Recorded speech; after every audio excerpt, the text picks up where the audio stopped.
MICExchange is talking to Mr. Graeme Barnett of IBTM World, Senior Exhibition Director of Reed Travel Exhibitions. Hello Graeme, how are you? I understand that you've been quite busy and it's still some time away from IBTM World. How are things? How am I? I'm good. I'm just coming off the back of a lot of international travel because obviously I look after our event AIM in Australia and also our event IBTM Latin America in Mexico City. So I've been traveling quite extensively in the first half of the year, backwards and forwards to Australia a couple of times and Mexico City as well. So yeah, no, it's good, and we're very fortunate to have a very good team based in the city out there as part of Reed Exhibitions Mexico. So yeah, I always enjoy going out and seeing the teams around the world. So hopefully I can add some value to what they're doing. Graeme, I have some questions I'd like to ask about IBTM World and the MICE or business events industry as a whole. My first question would be, what has IBTM World done to improve the attendee and exhibitors experience according to the feedback? We continually look to evolve the exhibition, whether that's through experience or whether that's through business opportunities, business engagement for our exhibitors and buyers. So every year we have our post-event surveys. We also add in maybe a focus group every year to really try and get some further, richer, deeper insight from some of our particular sectors. So for example, we've done focus groups on the association sector, the corporate sector in the last couple of years, and I think the experience of the event is becoming much more important. I think people kind of take it for granted that trade shows, when you're delivering a show with the name of Reed Exhibitions attached to it, people just kind of assume that you're going to deliver in terms of the formal business kind of the stuff, but it's more about the experience. It's making the show look and feel, we're the event for the events industry, so we've got to make it the experience good.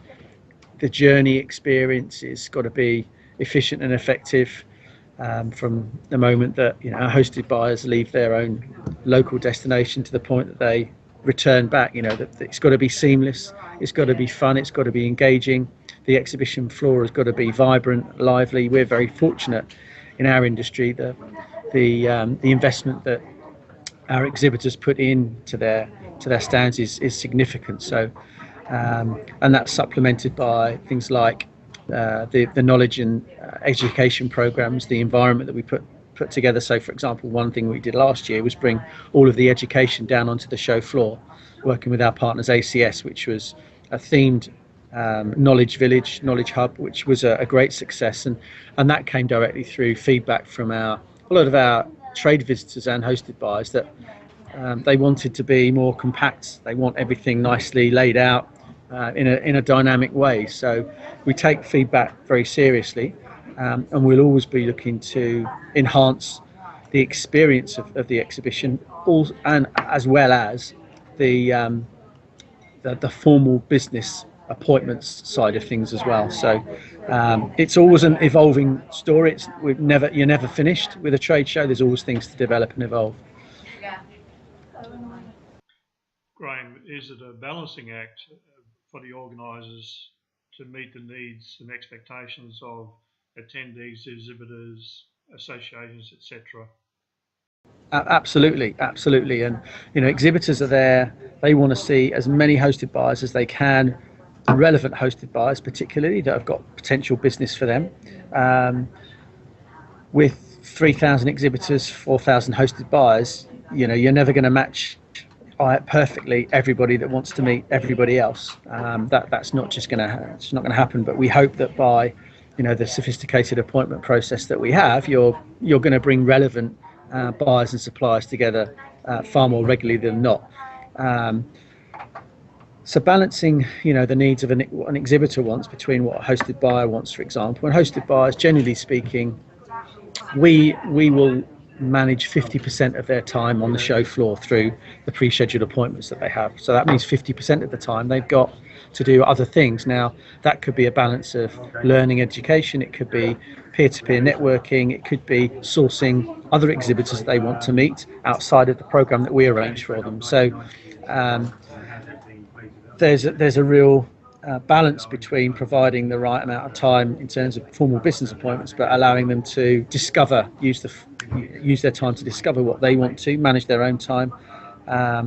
So yes, it is a real balance, one that we work really hard to try and ensure is right for both sides of the argument. Graeme, while a trade show is largely about business, you must also have to balance the needs of people for face-to-face networking and socialising. Yes, of course it's got to be about business, but it's also got to be about a couple of other things as well, which is people go to trade shows, particularly shows like IBTM World, where you've got the industry community of something like 15,000 people. You want people to have the opportunity to meet friends, colleagues, etc., and we try and do that by informal or formal networking events that are organised to facilitate that. But it really is a balance between trying to offer an individual a program which is flexible enough so that they can build in their own time, which is planned, but also having that time that can be, I guess, a formal part of a business engagement, because ultimately that's what our exhibitors are paying for. Our exhibitors are paying for us to drive relevant traffic, whether that's through hosted buyers or our trade visitors to their stand. Our hosted buyers are contracted to make a certain number of appointments, so it is a very fine balance. And you're never going to make it 100% right for everybody, but I think more and more now it's about a flexible approach rather than just a standard, you have to be on that program, you have to do that, you have to do that, you have to do that, and thanks very much for coming, see you next year type thing. It has to be much more flexible in the approach, and through feedback that's what we're finding, and that's what we're attempting to do, is create much more flexibility around the programs that we deliver. Graeme, how does IBTM World go about ensuring that exhibitors get value not only during the event but before and after the events? One of the things that we introduced a couple of years ago, which has been very successful, is what we call our concierge service. So we have a customer relationship team here at Reed in the UK office that is, it's a central function of Reed Exhibitions, but we use that to provide a single point of contact post sale, if you like, for every main stand holder that we recruit that participates in the show. And what that means is that they can get access to one individual who will literally lead them through the process throughout the summer months, let's say, through the important pre-planning phase of September, October, right the way through until the trade show itself. And whether that's information they need on their stand, it's about how the appointment process works, it's about hotel accommodation, even flights. It's really an end-to-end service that enables them to maximize their investment, because at the end of the day we want two things. One is to ease the hassle of their experience in attending the show, and we know that if you're going to exhibit properly at trade shows, there's a lot of work that you need to do to pre-prepare. So we aim to take a lot of that away, help any issues in terms of understanding of how because systems evolve and change, and it's all about education and knowledge, and then to ensure that they are set up for success whilst they're with us for the 3 days of the show. So we have the team on site. We have what we call a single point of contact, or a SPOC, which is responsible for the management of that account from the minute that they arrive to the minute that they leave, to ensure again that it's a seamless experience as possible. And then post-show is working out, trying to understand what their feedback is so that we can understand their requirements and start planning for the next year's show. So I guess it's as I said, it's two things. It's making the journey as seamless and as hassle-free as possible, but also ensuring that wherever we can, we're helping bring those exhibitors together with the most relevant meeting planners that they're ultimately looking to meet during the trade show. Graeme, for some time now we've seen the MICE industry demanding value from its programs, and now we see experience as the catchphrase. Which do you think is winning at the moment? That's a good question, actually. You know, you want to ensure that customers are getting value, but you want to ensure that they're also having a good experience at the same time. So I think there's an equal emphasis on both. I refer to it as head and heart. We have a mantra here within the team, which is if you look after the head. And what I mean by the head is the rational reason for exhibiting or participating. It's the business aspects of, you know, the appointments, ROI, that type of thing. If you ensure that the rational, the head elements are taken care of, you then also have to work on the heart, which is about the emotional, the irrational, if you like. It's about how easy is it to do business? Is it an enjoyable experience? Do the team put themselves out so that they're welcoming, they greet, you know, our suppliers? Are they working to our values? So if you cover both of those in equal measure, then you're on the way to success. You can't afford to ignore one or the other. If you ignore one or the other, you do that at your peril. So I think from my perspective, you have to put an equal amount of effort and resources into both of those. So whilst would I say it's a tied race? You could almost say yes, it is. Graeme, it's becoming increasingly apparent to many now that the meetings and event industry can play a significant role in providing an economic boost to local economies. So what can government and policymakers do to boost confidence in the local business meetings industry, for example, and supporting destinations, expos, etc.? That's a really good point, actually, because I think the function of a trade show isn't just about immediate business wins, gains, pitches, whatever. You know, if you're a market leading trade show, one of the things that you do is bring your community, your industry together, and it's a forum for discussion, debate, sharing insight about the industry, where it's going, not necessarily where it's come from, but where it's going and what the future holds. And I think for IBTM World, one of the things that the show certainly does is enables peer-to-peer networking and conversation about the economic impact of what meetings and events are all about. And you know, the economic importance of our sector, I think, is still mixed up with that whole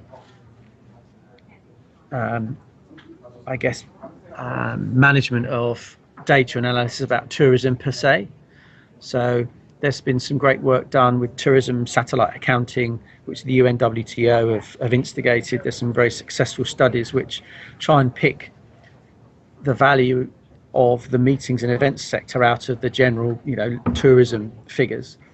And I think the more that politicians can do that, whether that's driven by national convention bureaus or regional or city convention bureaus, then that always adds more power to the argument about investment in infrastructure to support meetings and events, whether that's city, national exhibition conference venues, whether that's infrastructure in hotels with meeting facilities, whether that's international airports. You know, you look at things like, I would suppose the biggest example is things like the Olympic Games, where national tourism strategies have been built around not just winning games, but the legacy afterwards. So I was very fortunate to be working on the launch of our event, CIBTM, in 2006-7, before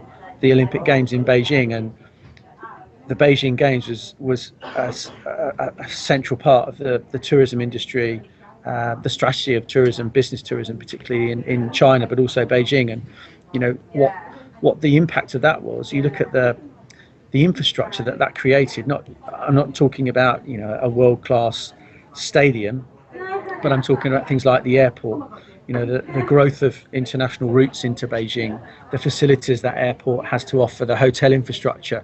So the more that, I guess, governments can understand the power, the economic power and value of what this industry has to offer, then I think the more money will be invested into the delivery of world-class infrastructure, which then has a local and national, regional economic benefit, creates jobs, creates wealth, etc., etc. So I think the industry has done a reasonably good job at lobbying government about the value, and we've done that reasonably successfully, more so recently in the last couple of years in the UK. But there's a lot more work that can be done to differentiate our industry from the general tourism industry. Graeme, do you think there's the greater opportunity for events such as IBTM World to reach out to policymakers to demonstrate the value of the MICE industry? I think it's two things, because firstly, it's for them to understand that whether it's a city, whether it's a town, whether it's a whole country, when the interesting thing I love about my job is when we have a senior figure from government that comes to IBTM World that wants a tour around the show, they want to see what the exhibition's all about. They want to see how their destination fits into either the regional puzzle of Europe or America or what have you, but also how it fits into the global puzzle. And I'm always amazed at how intrigued people that perhaps haven't been to a big trade show before in our sector, they come along and they're almost in awe of you can almost see the light bulb turn, and okay, I can see what we're trying to do at a city level, but this is part of a global industry, and we are competing against huge destinations, 14, 15, 16 hours apart, different cultures coming together. So it feels it's a great conversation, because you can then you see the mind starting to think about, okay, well, what do we need to do to be more competitive? How do we need to raise our game to enable us to win more business? And it's a great so I really enjoy having that conversation. And you can imagine the conversations that hopefully happen when those policymakers, government ministers or whatever, go back to their office and hopefully they're thinking, wow, we are part of a huge industry. We need to do more. How do we do that? How do we divert more public funds into the development of infrastructure, which of course has its byproduct of economic prosperity, hopefully, from the attendees that visit those destinations. I guess, if you look at the campaign that I think David Dubois and his colleagues in America launched, meetings mean business, I think that's a really good start. But I think somehow as an industry we need to be doing more than just that, because we have, when you look at the total number of people engaged in the meetings industry, that's one set of numbers. But then our industry merges with things like the hospitality industry. Hotels employ vast numbers of staff, so they're part of the hospitality industry. You look at things like all the sports stadiums and event stadiums. Are we part of the sports industry as well? So the meetings industry, we're part of the production industry. So our industry, touches and overlaps with many other industries, and I'm not quite sure whether we've, as an industry body, yet we've made the links with all of those other bodies. I'm sure we have with the Hospitality Association, for example, in the UK, but I think there's other opportunities to come together with other bodies to really demonstrate the value of what our industry is all about. So I think there's a lot that we have done, but there's more that we can do, and certainly trade shows like IBTM World have a major role to play in that, and perhaps that's something that we haven't done quite enough of, is use that community aspect of the exhibition to really bring policymakers and decision makers together, and really drive that debate and drive that opportunity forward. Graeme, do you think that people are still coming to grips with the idea that the MICE industry is a far wider jigsaw than it first appears? It's not just hotels or incentives or conferences. It's about all the support industries that go together to make this enormous industry. Yeah, I think you're right, Greg. I absolutely think you're right. We are part of a service industry that is supplied and serviced by many other industries, including the travel and tourism industry. But all the sectors that you mentioned and we've spoken about already have a huge part to play in what we do. You know, you look at the transport industry. How do our delegates, our guests, our attendees get from one place to another once they get off their aircraft? Taxi, private car, limo, train, tube, whatever. You know, so we can't do what we do without, you know, hundreds and thousands of people around the world doing what they do well. So we need lots of other industries to work together with us to enable us to deliver what we do. Because if one of those pieces goes wrong, our events don't function. So if an airport or an airline, or there's an issue with an airport, flights can't land, or there's disruption on rail networks, people can't get to the events. And we know what our experience of what we're like when we travel and you can't get where you want to get to. It's so frustrating, particularly if you've got a fixed timeline when you're attending an event. Not easy. Graeme, do you see any evidence that the meeting industry is remaining regionally focused rather than seeking value opportunities further afield in a global sense? I think what we have seen in, you know, since the crash of 2008-9, there's no doubt that meeting planners spent more money locally and regionally. The idea of taking incentive programs far around the world was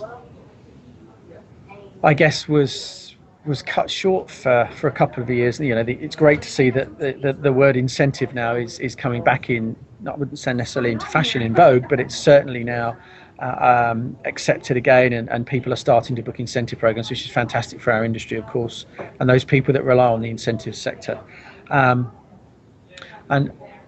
But certainly, I think it's led to meeting planners looking more locally for value.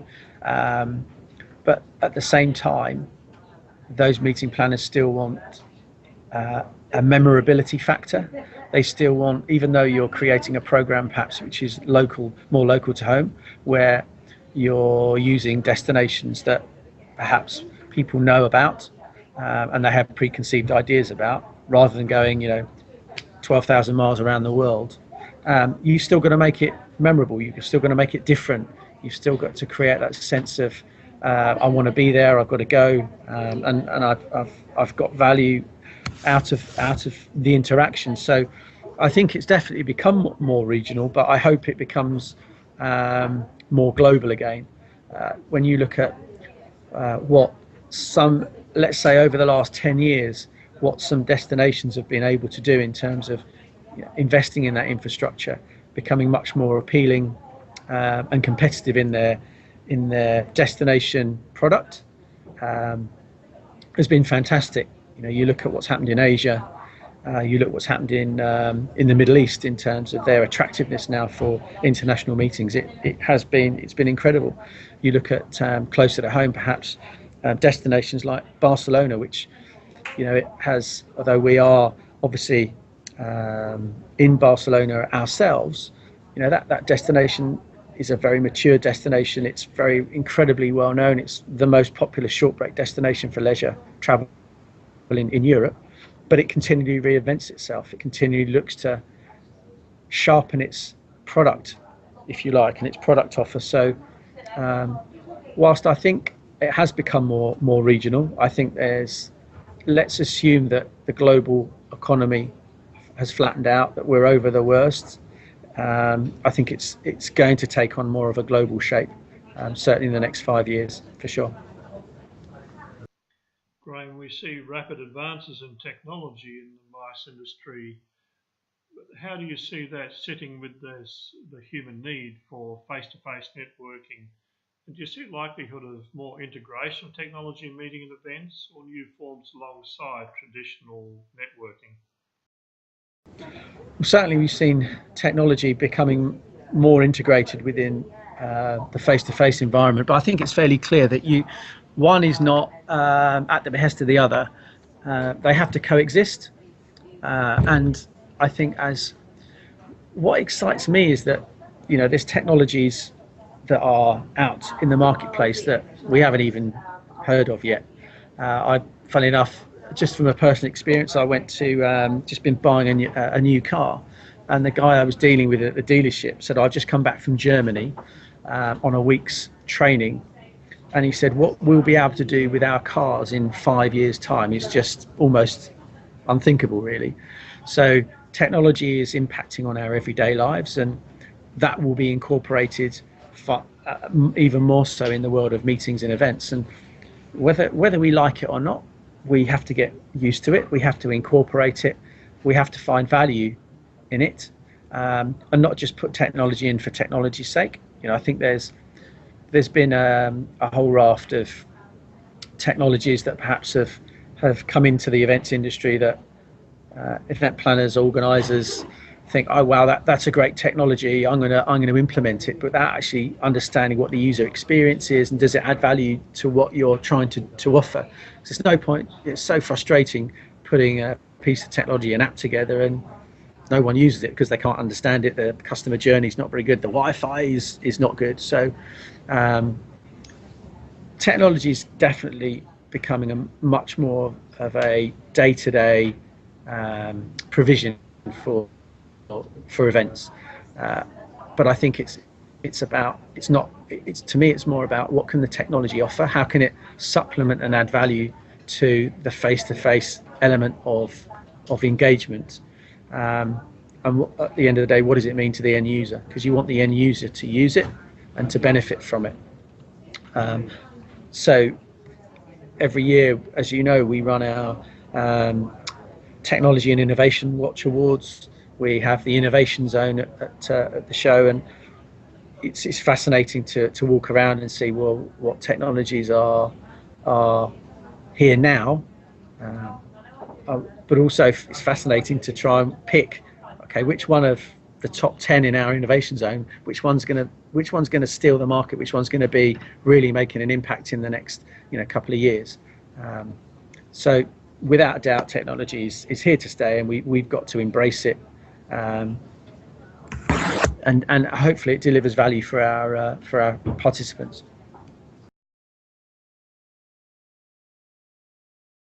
Graeme, is IBTM World beginning to integrate experience, technology and networking together to enhance the overall networking experience of attendees?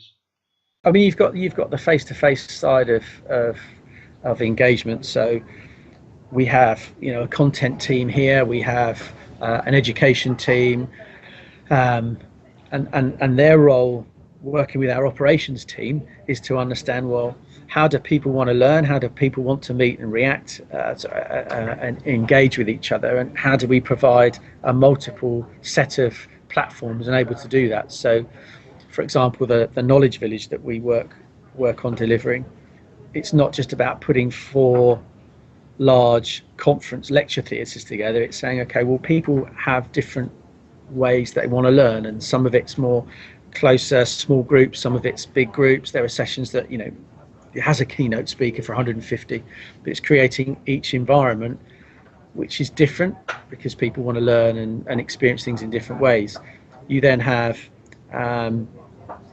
things that we're doing on our appointment matching system.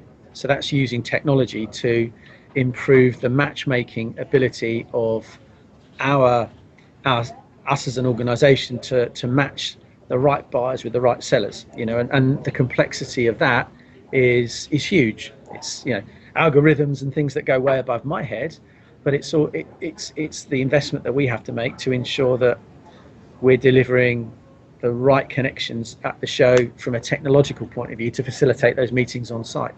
You then look at the networking events, for example, that we arrange. The Meetings Leadership Summit, which is on the Monday evening before the show even starts, is bringing together 200 or so of the industry's leading luminaries, movers and shakers, for them to network together and talk about the issues that are impacting their business. How can they resolve them?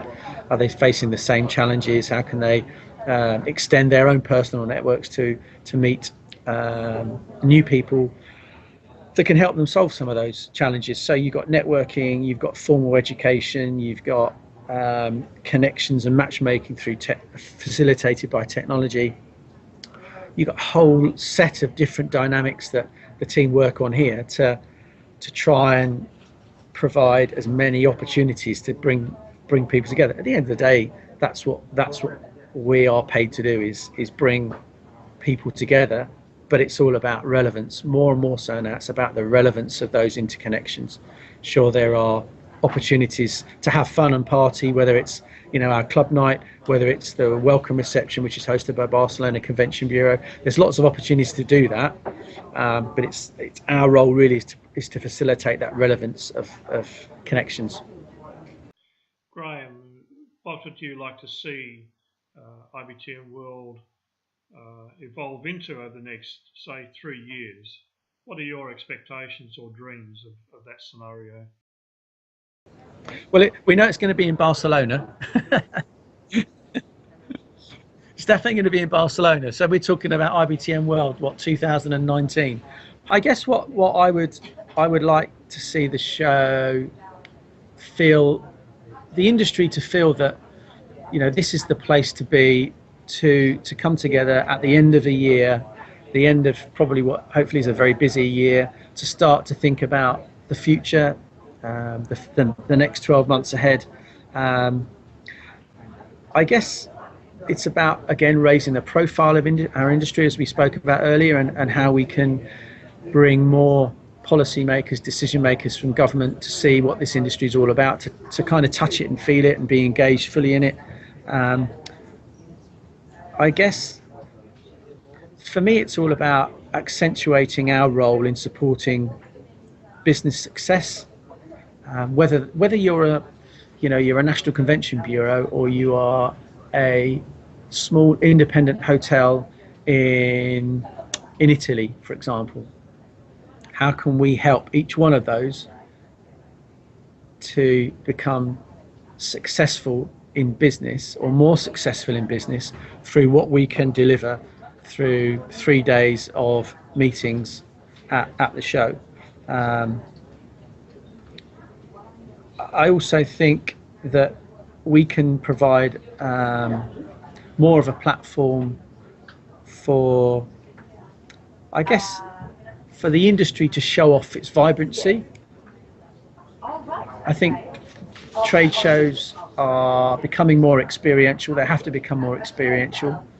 But I think there's an element that I would like to see us start to plan and deliver, which is about bringing some of those wonderful experiences that we all see in events into the trade show environment. I'm not quite sure how we can do that yet, but there's certainly a need and a requirement for us to do that. So, am I predicting that the show's going to look and feel massively different in 3 to 5 years?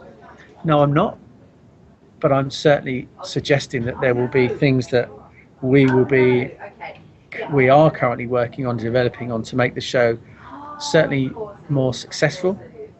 Hopefully bigger in terms of more diversity in the suppliers on the show floor, a greater diverse hosted buyer program, and I think for me it would be about extending that community from the current levels that we have, 15,500, certainly upwards, and making the industry really even more proud, which I hope they are, and I genuinely think that the industry is proud of what we do, to become even more proud about the event that is the flagship for our industry.